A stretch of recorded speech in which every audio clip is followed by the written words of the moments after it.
నమస్తే. తెలంగాణని 3 భాగాలుగా విభజించబోతున్నట్టు తెలుస్తోంది. అయితే దీనికి నరేంద్ర మోదీ గారు ఒప్పుకుంటారంటారా?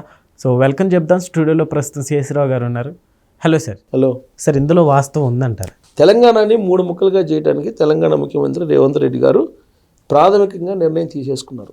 అవునా సార్? ఓకే. తీసుకున్నారు. 8-9 తారీఖుల్లో హైదరాబాద్లో జరిగేటువంటి గ్లోబల్ సబ్మిట్ ఏదైతే ఉందో దాంట్లో ఈ విషయాన్ని అనౌన్స్ చేయబోతున్నారు. ఎవరి సమక్షంలో అనౌన్స్ చేయబోతున్నారంటే ప్రధానమంత్రి నరేంద్ర మోడీ గారు అలాగే రాహుల్ గాంధీ గారు సమక్షంలో దీన్ని అనౌన్స్ చేయబోతున్నారు అనేది తెలుస్తుంది. ఓకే.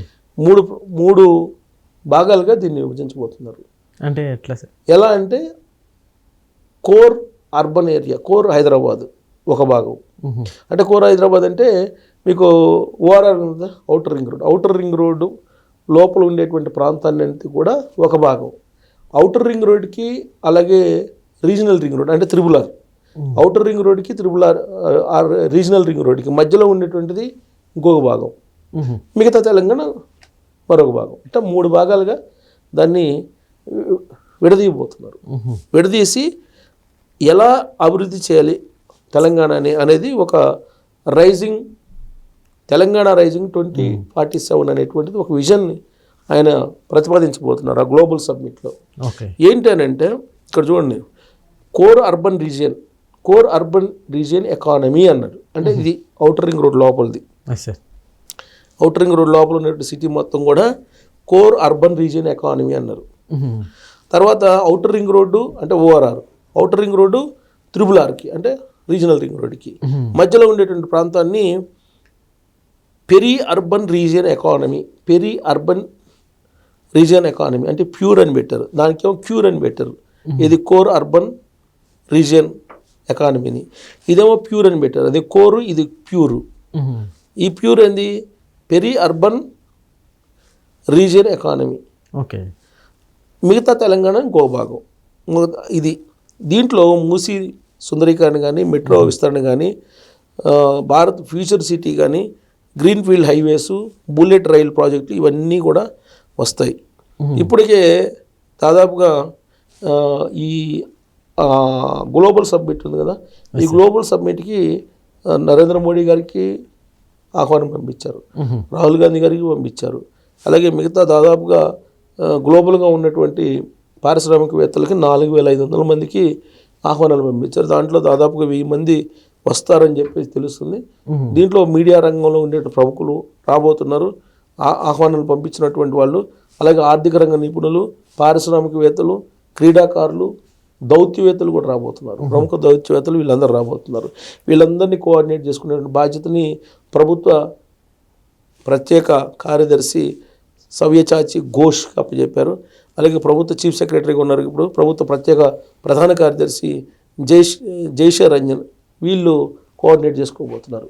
ఇది సూపర్ సక్సెస్గా జరగడానికి 8-9 తారీఖుల్లో గ్లోబల్ సబ్మిట్ని ముఖ్యమంత్రి రేవంత్ రెడ్డి గారు ఏర్పాటు చేస్తున్నారు.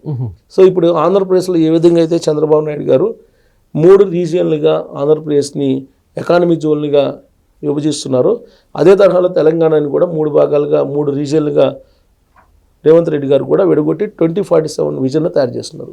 సో అక్కడ చంద్రబాబు నాయుడు గారు 2047 విజన్ని ఆల్రెడీ విడుదల చేశారు, పబ్లిక్లోకి చర్చలకు కూడా పెట్టారు.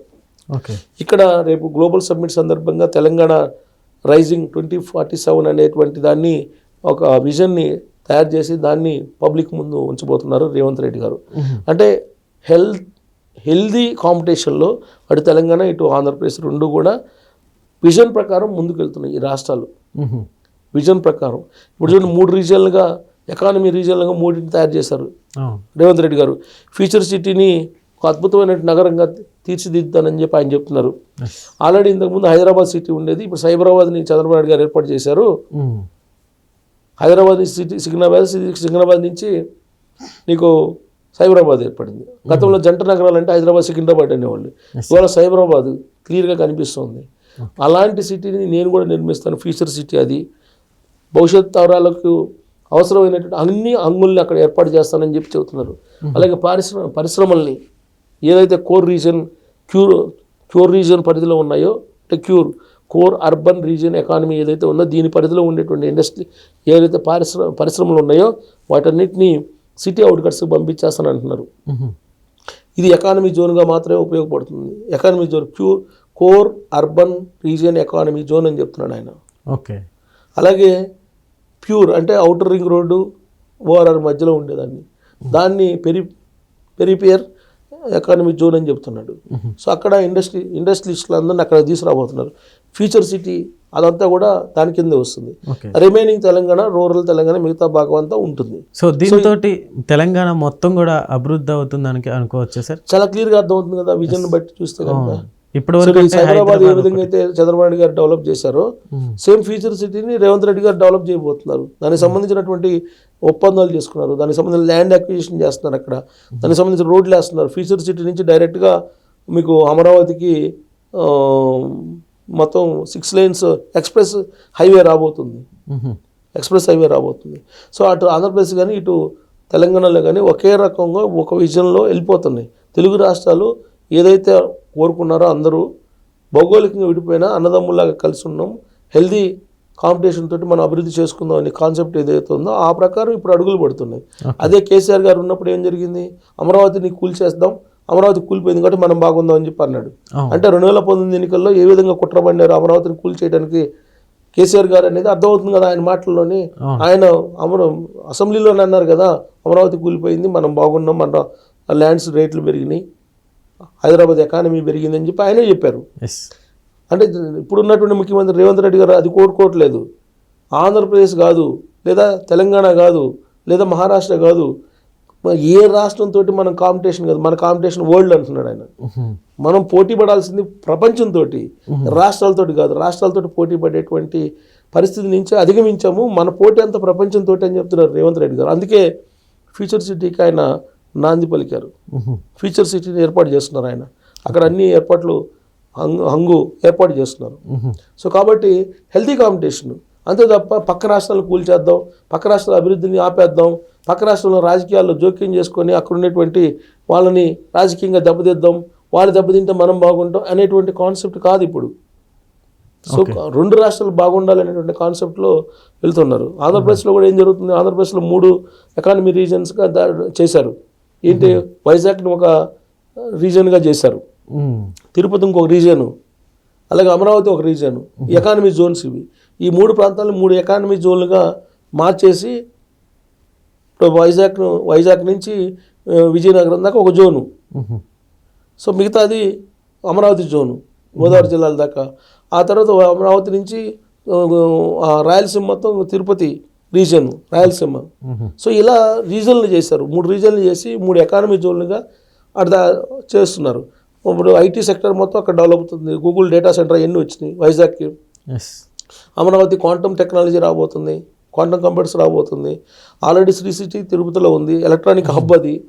సో ఆంధ్రప్రదేశ్లో ఏ విధంగా అయితే విజన్ తయారు చేసి వెళ్తున్నారో అలాంటి విజన్ ఇంచుమించుగా తెలంగాణలో కూడా తయారు చేసి వరల్డ్ నెంబర్ 1గా ఇక్కడ హైదరాబాద్ని లేదా తెలంగాణని నిలపాలి అనేది రేవంత్ రెడ్డి గారి యొక్క ఆలోచన. 2047కి ఆయన కూడా వరల్డ్ నెంబర్ 1 తీసుకెళ్ళాలి ఆంధ్రప్రదేశ్ని అని చంద్రబాబు గారి యొక్క ఆలోచన. సో కాబట్టి సరే ఎవరు వచ్చినా ఇక్కడ తెలంగాణ వచ్చినా అక్కడ ఆంధ్రప్రదేశ్ వచ్చినా వరల్డ్లో నెంబర్ 1 తెలుగు వాళ్ళు కావాలనేది కాన్సెప్ట్. సో ఈ కాన్సెప్ట్లో ఇప్పుడు 3 భాగాలుగా చేస్తున్నారు. దాన్ని అనౌన్స్ చేసే అవకాశం ఉంది అఫీషియల్గా గ్లోబల్ సబ్మిట్లో రేవంత్ రెడ్డి గారు. సో రాష్ట్రాన్ని విడగొట్టడం కాదు, రాష్ట్రాన్ని 3 ఎకానమీ రీజియన్స్గా తయారు చేసి దానికి విజన్ తయారు చేసి ఆ విజన్ ప్రకారం వెళ్ళేటువంటి దానికి నాంది పలుకుతున్నారు. దానికి నరేంద్ర మోడీ గారు, రాహుల్ గాంధీ గారు, ఇతర కాంగ్రెస్ లీడర్లు వీళ్ళందరూ రాబోతున్నారు. నిజంగా వీళ్ళు వస్తారా అనేది కూడా ఆసక్తికర చూస్తున్నారు. ఎందుకంటే మోడీ గారు వస్తారా అనేది ఒకటి, గ్లోబల్ సమ్మిట్ కాబట్టి వచ్చిన ఆశ్చర్యపోవసరలే, గవర్నమెంట్ టు గవర్నమెంట్ రిలేషన్ కదా. రాహుల్ గాంధీ గారు వస్తారు ఎందుకంటే కాంగ్రెస్ సీఎం కాబట్టి. సో రాహుల్ గాంధీ గారిని మోడీ గారిని ఒక వేదిక మేము చూడొచ్చా అనేది కూడా ఒక ఆసక్తికరమైన అంశం. ఇప్పుడు తెలంగాణలో 8-9 తారీఖులో ఏం జరుగుతుంది అనేది చూడాలి. Okay, thank you sir. Thank you.